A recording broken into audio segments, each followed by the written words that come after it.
तो yesterday we discussed about the reactions. ठीक है, सारे केमिकल चेंजेस हमने रिएक्शन में डिस्कस किए हैं.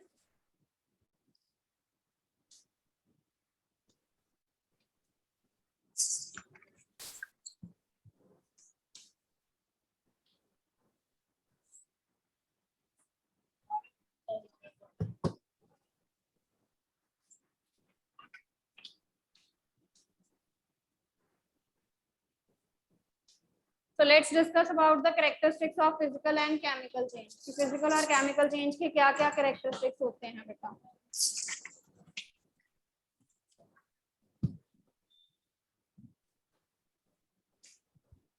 So characteristics of a chemical change. Physical change के characteristics मैंने आपको बता दिए थे that there is change in shape, state, color, ठीक है, size. Now let's talk about the characteristics of chemical change.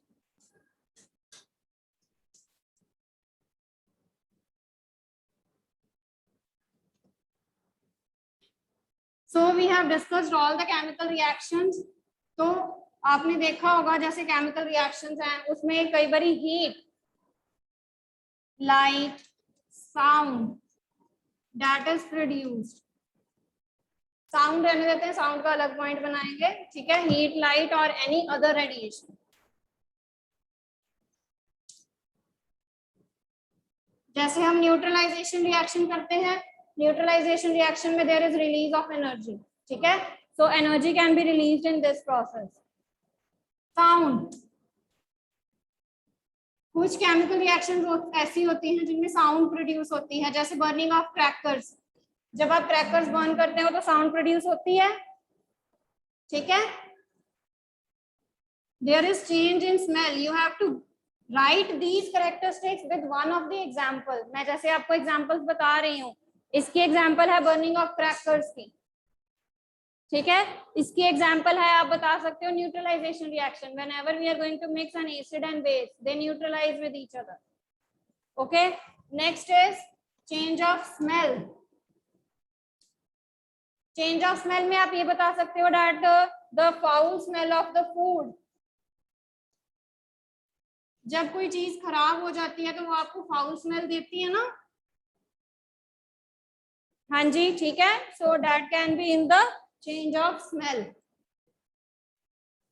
Change of colour. Colour change में you can give the example of apple. Apple का colour change हो जाता है ना थोड़ा time बाद, ठीक है, एप्पल का कलर चेंज हो जाता है. So that is the example of change of colour. और आप इसमें आयरन और कॉपर सल्फेट वाली एग्जांपल भी दे सकते हो. ब्लू से ग्रीन कलर हो गया, ठीक है, that can be also included. There is evolution of gas. Gas produce हुई है, कार्बन डाइऑक्साइड गैस वाली जो रिएक्शन की थी हमने, एसिटिक एसिड एंड विनेगर वाली. एसिटिक एसिड एंड विनेगर वाली हमने रिएक्शन की थी जिसमें कार्बन डाइऑक्साइड गैस प्रोड्यूस हुई है. तो दिस यू कैन से. तो आई एम रिपीटिंग अगेन, अगर आपको कैरेक्टरिस्टिक्स पूछते हैं तो कैरेक्टरिस्टिक में हर एक में आपने एग्जांपल जरूर कोट करनी है. Okay, so that will make your question different from the other students. आपका क्वेश्चन तभी डिफरेंट बनेगा बाकियों से, ठीक है. तो अगर आपने ये पॉइंट्स के साथ साथ एग्जांपल्स भी लिखी होगी तो that means your answer is complete in all the way. You know these things. Okay. Coming to the last topic is crystallization of substances. So crystallization क्या है? What is crystallization?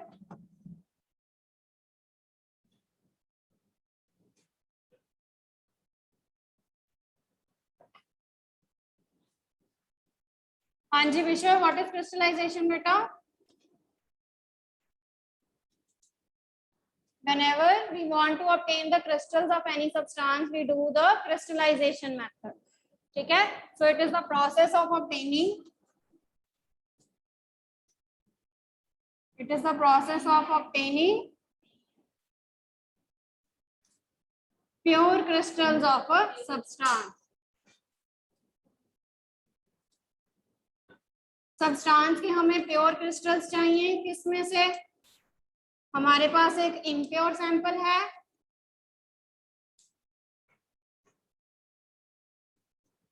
Bye preparing it's saturated solution. हमने उसका कौन सा solution बनाना है? Saturated solution. और हमने उसको हीट करके साथ साथ उसका क्या बनाना है? Saturated solution banana. So it is the process of obtaining pure crystals of a substance from impure sample by preparing its saturated solution on heating. तो यहाँ पर हम किन किन चीजों के क्रिस्टल्स बना सकते हैं? हम शुगर के क्रिस्टल्स बना सकते हैं, सॉल्ट के क्रिस्टल्स बना सकते हैं, जो आपको टेस्ट में आया था डेट वाज कॉपर सल्फेट, और आप सबके घर में फटकरी होती है डेट इज एलम। ठीक है, तो हम एलम के भी क्या बना सकते हैं? क्रिस्टल्स बना सकते हैं। तो these can be examples that can be included in the crystallization method कि हम किस किस के क्रिस्टल्स बना सकते हैं। ओके, अब मेथड क्या है क्रिस्टल्स बनाने का? that I am not going to write, I'll be explaining the method to you only. Okay, तो सबसे पहले हमने क्या लेना है? we have to take a water. ठीक है, we have to take water in a beaker. आपने बीकर में पानी ले लेना है, आपने उस वाटर को बॉयल करना स्टार्ट करना है। Okay, as soon as the water it starts boiling, add dilute sulfuric acid into it.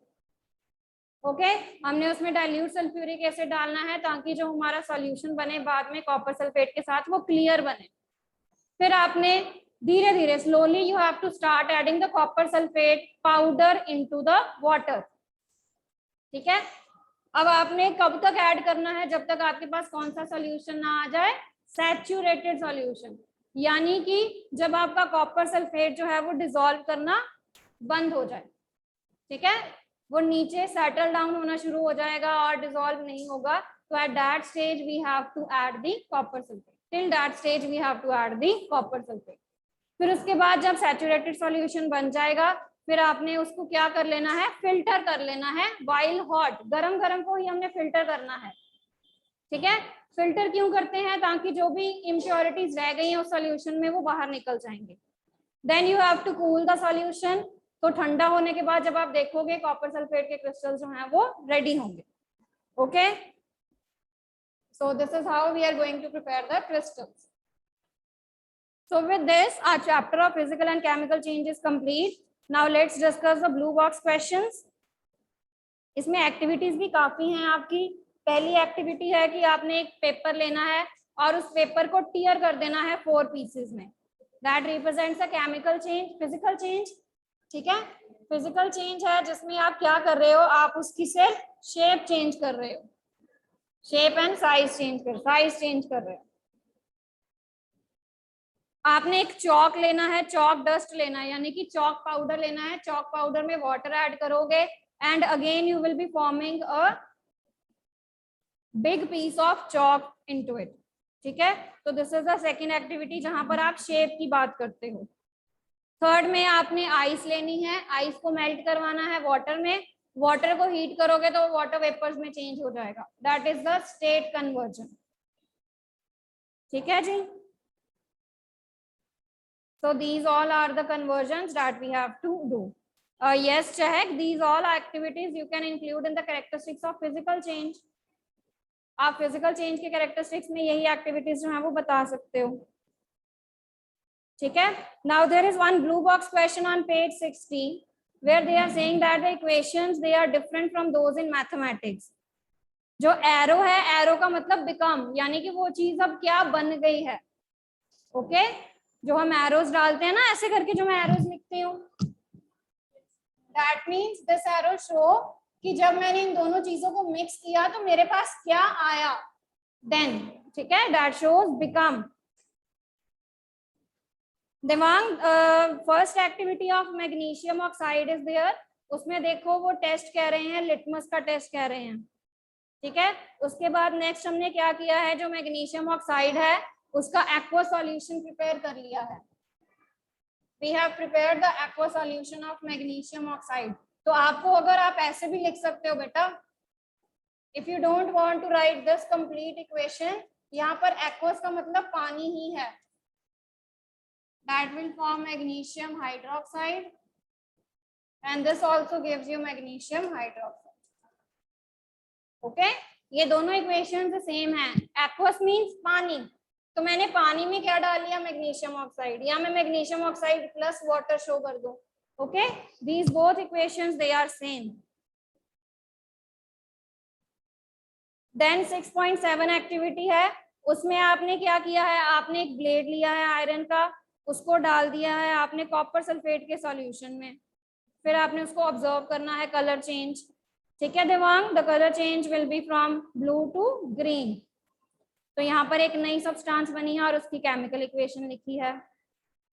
फिर थर्ड में वो बोल रहे हैं that you have to add a teaspoonful of vinegar in a test tube. तो हमने एसिटिक एसिड और baking soda की एक्टिविटी की थी, तो वही एक्टिविटी है. तो जब आप नॉर्मल कोल्ड ड्रिंक्स भी खोलते हो तो आपको कैसी वॉइस आती है, आवाज कैसी आती है, ठीक है, तो that is the hissing sound करके जो आपको आवाज आती है. ठीक है, तो नॉर्मल कोल्ड ड्रिंक्स में भी तो कार्बन डाइऑक्साइड गैस यूज होती है. ओके, फिर उन्होंने टेस्ट बताया हुआ है बेटा, that it turns lime water milky. Right, coming to the next blue box question on 63 page. Protective shield, ozone का रोल बताया हुआ है कि ओजोन जो है that is very very important for us. ये हमें हार्मफुल यूवी रेडिएशन से क्या करती है, प्रोटेक्ट करती है. और जब ये प्रोटेक्ट करती है तो इसमें भी एक केमिकल चेंज हो रहा है. What is that chemical change? जो ओजोन है, जब वो ओजोन इज O3, जब वो हार्मफुल यूवी रेडिएशन एब्जॉर्ब करती है तो ये किस में चेंज हो जाती है, ऑक्सीजन में चेंज हो जाती है.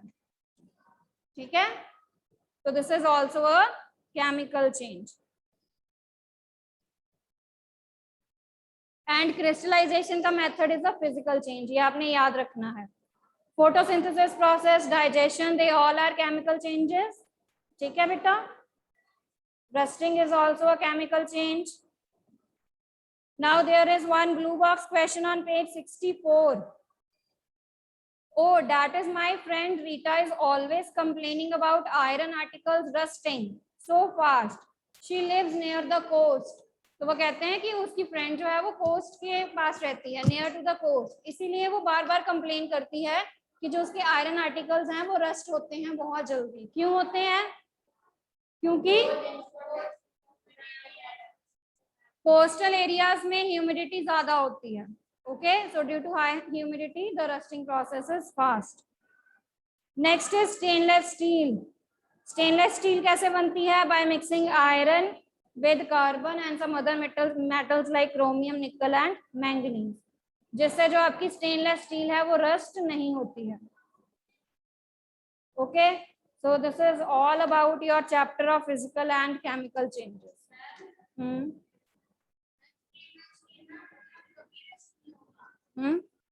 नहीं बेटा,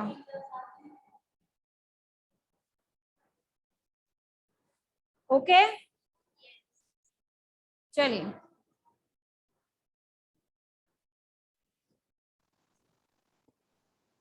So let's start with the next chapter, nutrition in animals. Physical and chemical changes we have completed now.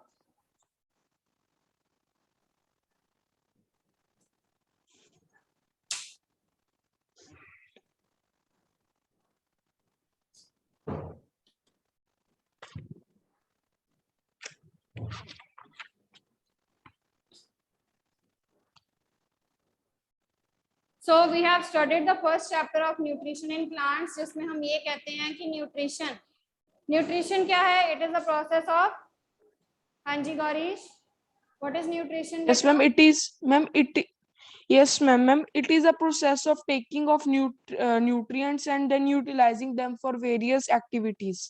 Very good. So जैसे plants को न्यूट्रिशन की रिक्वायरमेंट है, ठीक है, फूड की रिक्वायरमेंट है, वेरियस कंपोनेंट्स की रिक्वायरमेंट है, वैसे ही जो एनिमल्स हैं, animals that means we human beings also and the other animals, we also need nutrition, we also need nutrients. ठीक है, for the growth, for the utilisation of the various components of the body. Okay, तो इसीलिए हम क्या करते हैं, we also take the nutrients. Right, so this process of taking in the nutrients is known as nutrition. But we human beings or animals, we actually eat complex substances. ठीक है, हम जो है हम कॉम्प्लेक्स सब्सटेंसेस कंज्यूम करते हैं। अब in complex substances को क्या करना पड़ता है, they need to be converted into the simpler form, they need to be converted into the simpler form. ठीक है,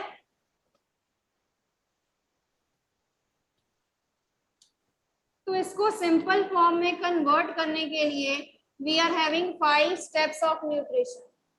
इमीडिएटली तो जो इमीडिएटली जो आपके कॉम्प्लेक्स सब्सटेंसेस है वो सिंपल में कन्वर्ट तो नहीं हो जाते, right? So there is step by step mechanism of conversion of these complex substances into the simpler one. तो सबसे पहले क्या है, steps of nutrition में कौन सा step है? Ingestion. Ingestion. So steps of nutrition.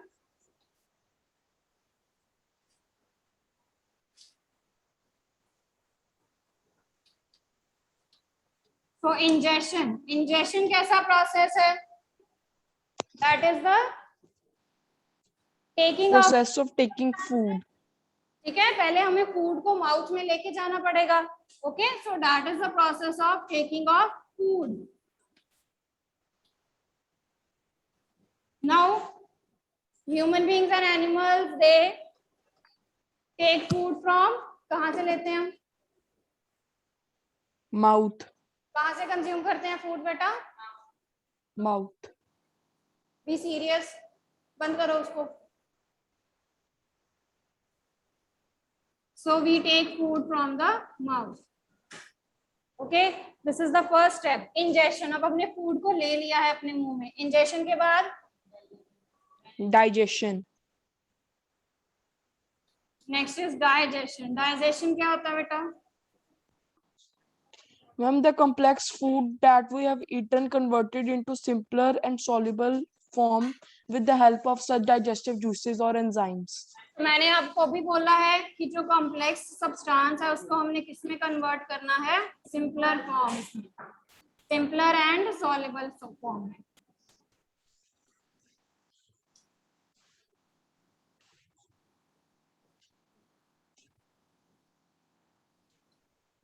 Right, तो उसमें हम हेल्प ले सकते हैं कुछ डाइजेस्टिव जूसेस की जो हमारी बॉडी में प्रेजेंट है। ठीक है, कुछ डाइजेस्टिव जूसेस या digestive enzymes.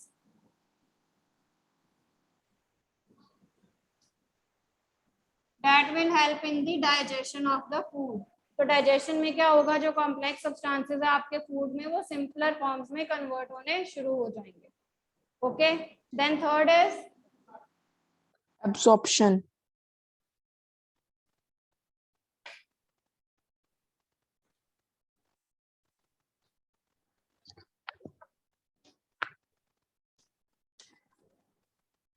So what is there in the absorption process?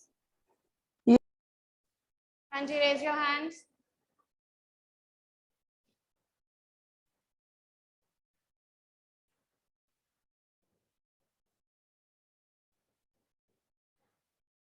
जी गौरीश बोलिए। Yes, ma'am. It is a process in which simple soluble form of food they are then get absorbed in the blood. This process happens in small intestine.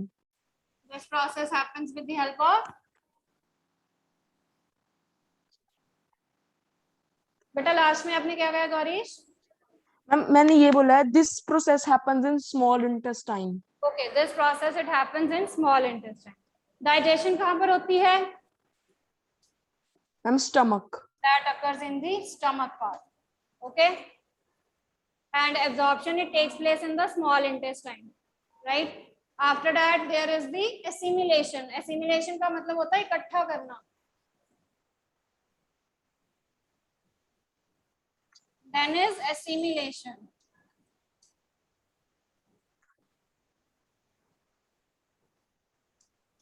Okay, now this absorbed food that is being present in the blood that is now sent to the all body parts for assimilation. जहाँ पर सारे body parts जो हैं वो क्या कर लेते हैं, जो important components होते हैं उस blood में से उनको assimilate कर लेते हैं, इकट्ठा कर लेते हैं for the growth and maintenance. Okay, right? So that is the process of assimilation. Next is the last process is Egestion. egestion. Egestion means removal of waste.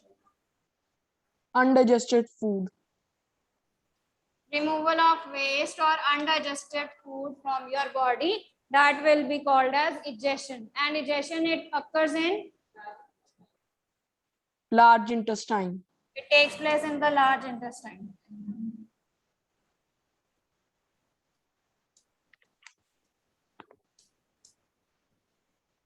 Okay, so these are the 5 steps of nutrition that we need in order to convert a complex food into the simpler one. Okay, now let's start with the ingestion.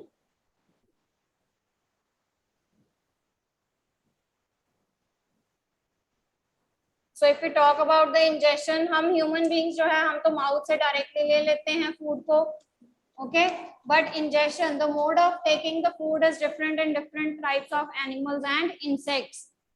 ठीक है, insects हैं, birds हैं, different तरह के, तो उन सब के केस में ये जो mode of ingestion है ये different हो जाता है. Okay? For example, if I talk about bees, mosquitoes, ये क्या करते हैं? बीज मॉस्किटोज ये क्या करते हैं? दे सक ब्लड. ठीक है, मॉस्किटोज जो है वो ब्लड सक करते हैं, जो बीज हैं वो नेक्टर को सक करते हैं. Okay, so there mode of nutrition is sucking. Okay, so in their mode of nutrition is sucking. Okay, snake, कुछ एनिमल्स ऐसे होते हैं जो डायरेक्टली चीजों को निगल जाते हैं, और निगलने का मतलब क्या होता है? स्वैलोइंग.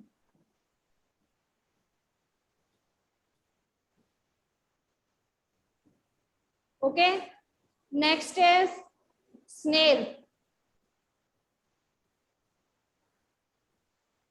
कुछ इंसेक्ट्स च्यू भी करते हैं चीजों को, so there mode of injection is chewing. Okay, so snake हो गया, ईगल हो गई, ये सारे क्या करते हैं? स्वेलो करते हैं, निकल जाते हैं आगे. Keep quiet. ओके, मॉस्किटोज हैं, बीज हैं, लाइस हैं. लाइस भी जो हैं, ठीक है, वो भी हमारा जो ब्लड है वो सब करती हैं. ओके, बटरफ्लाई हो गई, दैट आल्सो सब नेक्टर. राइट, हाउस फ्लाइज हो गई, चींटी, एंट हो गई. ठीक है, ये क्या करते हैं? ये स्क्रैप करते हैं. स्क्रैपिंग का मतलब क्या है? कि जो सॉलिड पार्ट है उसमें से जो लिक्विड है वो अलग करती हैं. Okay, so that is called scrapping. Right, so these are the modes of nutrition of different organisms. Now what happens in case of starfish? Starfish का क्या mode of ingestion है? कैसे वो करती है अपने prey को inject? How it feeds? Yes, Gaurish. Yes, ma'am. Ma'am, it feeds on animals that are surrounded with hard shells. It pops out its stomach. बेटा, वो shells किसकी बनी होती हैं? Ma'am, you are not audible. Calcium carbonate. ठीक है, जो shells होती हैं they are made of calcium carbonate. So this is actually your blue box question, beta. हाँ जी, continue Gaurish. Yes, ma'am. Ma'am, the starfish, after opening the shell, the starfish pops out its stomach and engulfs the organisms that are covered with hard shells. Ma'am, then the stomach goes back into the body and the food is slowly digested with the help of such enzymes. Okay, so basically it feeds on the soft organisms. ठीक है, जो भी आपके soft organisms होते हैं उनके ऊपर feed करती है, that are covered inside the hard shell. तो वो शेल को तोड़ती है और अपने स्टमक को बाहर निकालती है. It pops out its stomach ठीक है, और वो क्या कर लेती है, उसको एनगल्फ कर लेती है, इंजेक्ट कर लेती है. Okay, that's of body of the animal, right. Then जो उसका स्टमक है वो वापस उसकी बॉडी में चला जाता है and slowly the food gets digested. Okay, so this is how the starfish it digests its food.